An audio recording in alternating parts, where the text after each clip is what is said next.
Hey guys, it's Will once again. If you've been watching, you've been seeing a couple cards already. We're going up to about 50 something ish cards that I've already shown, and I've already picked out the cards that I want to show you today. It's nothing too crazy. Maybe the next video maybe a little bit more crazy. So right now we're moving into mostly Japanese cards. Um, and well, let's get started with it. So here we go. And the first card I gotta show off here is a Gem Mint Momo Milk from a Neo Genesis set. It may not seem like anything crazy, but this artwork is banned here in America. Why? Because the Centrid is sucking on the cow udders. They changed the artwork here in America, and in Japan it was actually re-released, but not in the set. It was re-released in the Versus Japanese set, which is actually a Japanese exclusive set. So this is banned artwork. The next card we have here is the card flip game. This was banned here in America. I think there's just some slight differences in this Japanese card compared to the American version. Of course, this is a Gem 10 copy. I really can't point out what the difference is. I think the picture is a little bit smaller and it doesn't depict gambling as much. So I think that's the major difference there. The next card is actually quite limited. Um, and it's a Magmortar first edition. This is from the black and white era. This is another banned card from that they actually skipped like a whole bunch of years till they re-released something that wasn't going to be printed in America.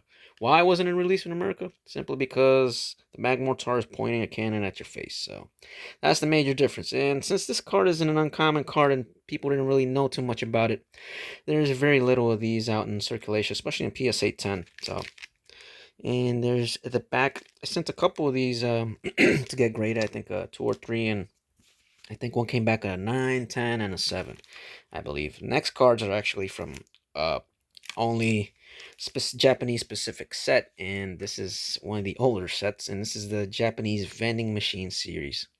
This is a Paris from that, and if you don't notice, the cards are actually printed on glassy cardstock, so these you will be able to peel and get them out.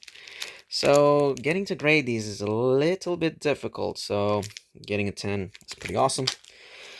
And here's another card from the same set. It's a Chansey.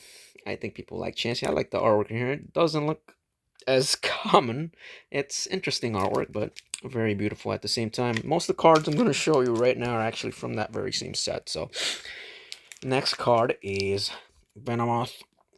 Venomoth from the vending machine series is once again, these are all glossy cardstock. PSA 10s are definitely difficult to come by, so yeah, don't think that's something in this, just part of the plastic wrap. This is one of the more beautiful cards I've seen from the series.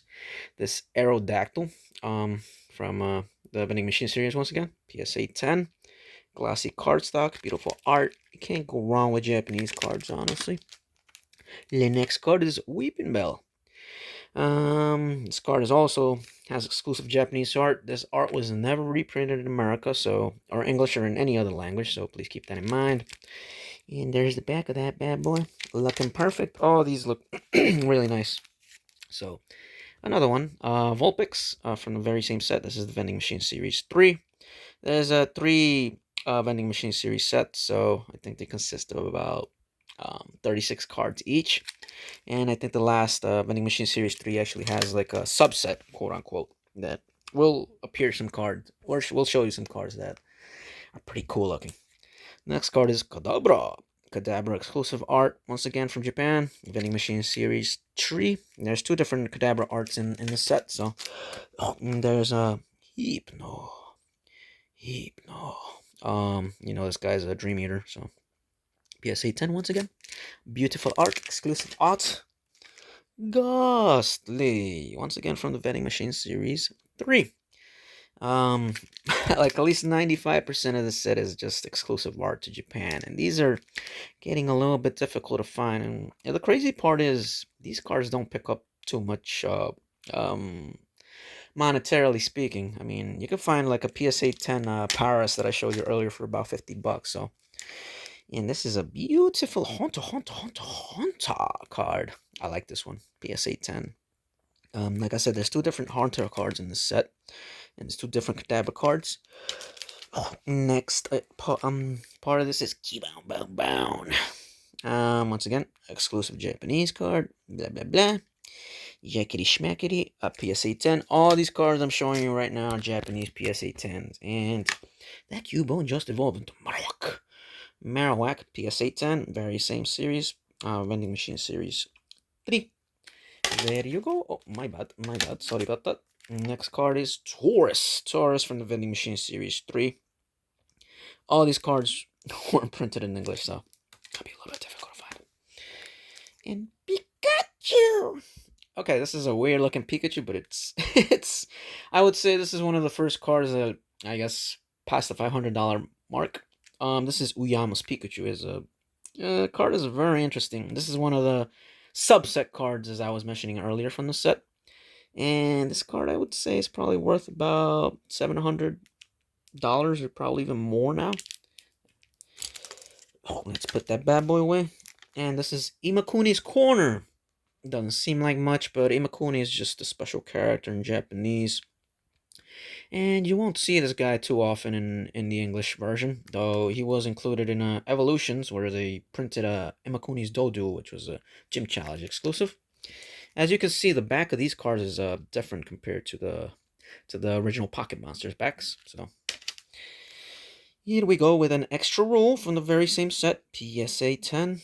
Beautiful, beautiful. As mentioned, all these cards are glossy, so if they're not glossy, they're not legit. Next cards are from the Bulba deck. The Bulbasaur from the Bulbasaur deck here. That deck is a little bit more difficult to find nowadays. Originally, these came with a VHS and a couple other things. There's like Blastoise and Venusaur in these decks. And here we go. Electabuzz from the Bulbasaur deck. Once again, this art is exclusive to the Japanese sets. To the Bulbasaur deck. The Bulbasaur I sold you earlier actually has a Vending Machine Series companion. So next card is, oh, look at here, Jynx from the Bulbasaur deck. Once again, you can see in Japanese, Jynx was always blackface. This card, once again, was exclusively printed in Japan. You won't find this anywhere else. And the next card is Meowth. That's right. Oh, look at this beautiful Meowth. Once again, this Meowth was not printed in English. Beautiful artwork indeed. PSA 10, beautiful, beautiful, and look at this delicate roll. Oh my God, this is art, man. This is so beautiful, so nostalgic. PSA 10, and this is from back in 1999, so that bugger's about 25 years old. And I showed you guys a squirrel the other day. I think it was the last video, and now we got War Turtle. War Turtle from the Squirrel deck. It's a PSA 10 example. The sad part is many of these cards don't go for crazy amounts unless it's either really popular Pokemon or, you know. And guys may think this is the very same card I show you, but no, there's a little difference here. You see the difference here? One says 10 and the other says 3 at the bottom. So yes, they're two different cards. They're from the same set, but as you can see, Squirrel deck included copies of the same card, but they are different because of the numbering down here. And that's actually, I think, 26 cards that I've shown you. Let me see what else I can show you. Oh my God, next video is gonna be a banger.